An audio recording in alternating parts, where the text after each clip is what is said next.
परमेश्वरले यीशु पठाए पक्षमा चाँगाइ दिनलाई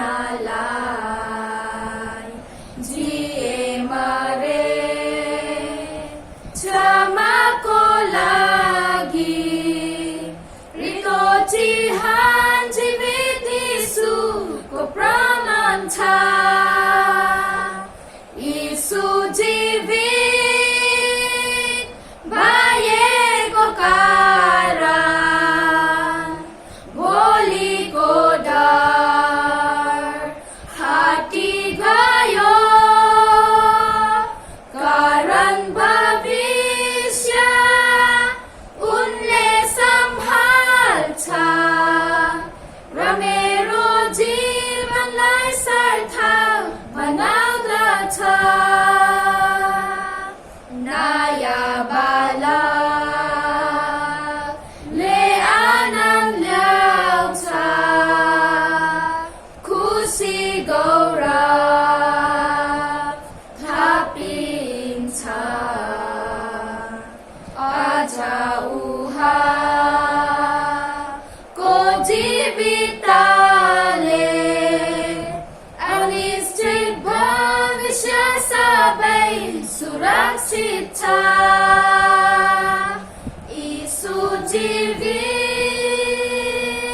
भएको कारण भोलिको डर हटी गयो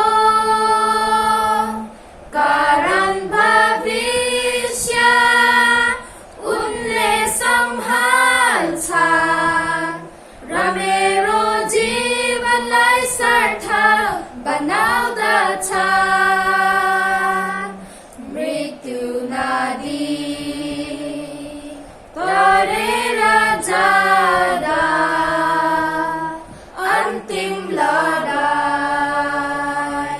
सङ्घर्ष साथ मृत्युपछि विजय पाउँदा उहाँको महिमाको ज्योतिमा देख्नेछु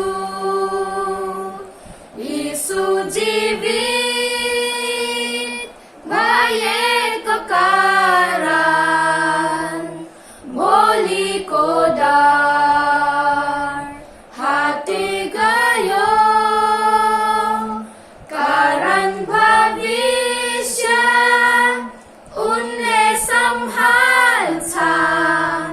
र मेरो जीवनलाई सार्थक बना